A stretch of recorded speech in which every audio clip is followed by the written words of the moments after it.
We're listening to Louisville police giving an update on a mass shooting. They say at least 5 people are dead. Let's listen. At least 5 deceased at this time. We have transported at least 6 to University of Louisville Hospital. Thank you all. Thank you.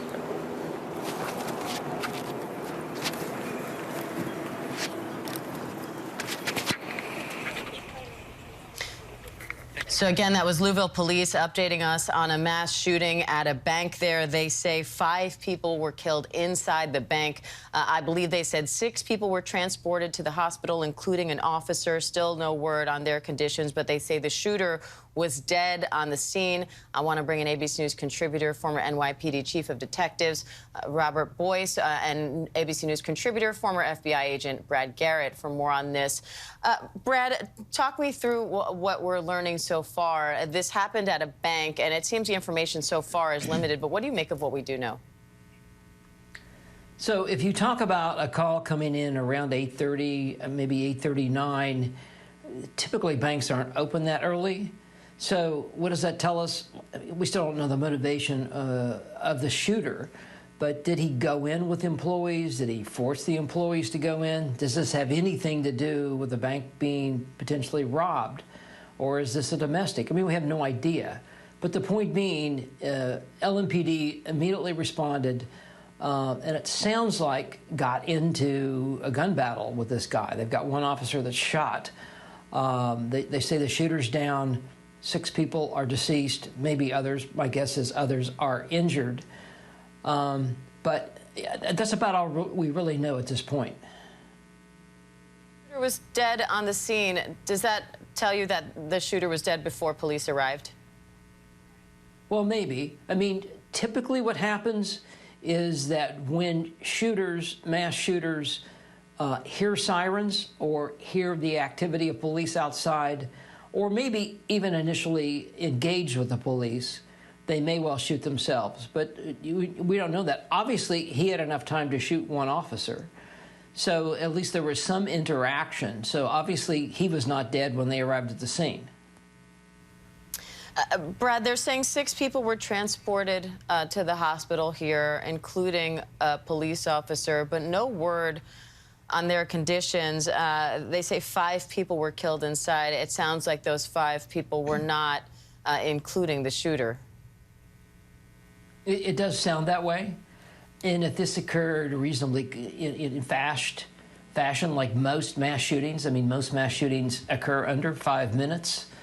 We don't know what type of weapon, obviously, the shooter had. If he had an assault weapon, it would take no time at all to injure that many people in probably a minute or 2.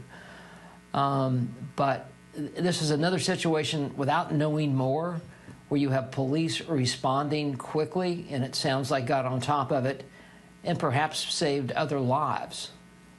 And Brad, we're now hearing that this happened in a first-floor conference room of this bank in downtown Louisville. That's according to police. Around 8:30 a.m., which you said. Eyewitnesses say the shooter appeared to have been armed with a long gun.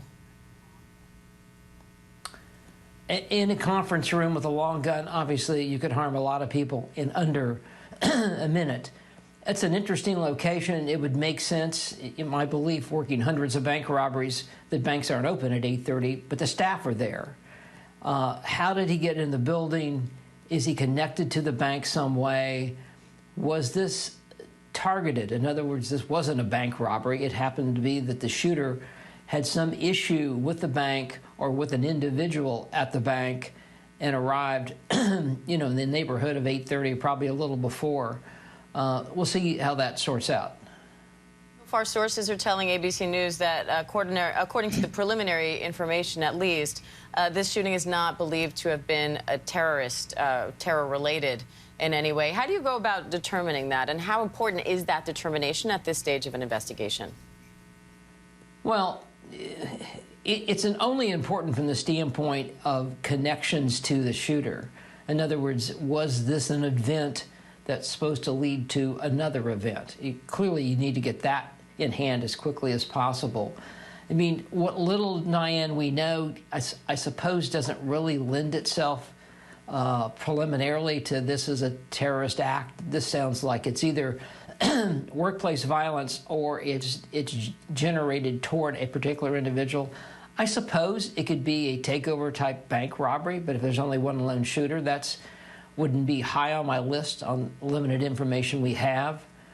But I would say that's the real key, is about other people potentially involved. Probably my guess is the answer is no to that. And then they can sort it out as far as what the agenda was of the shooter, which I'm sure won't take any time at all.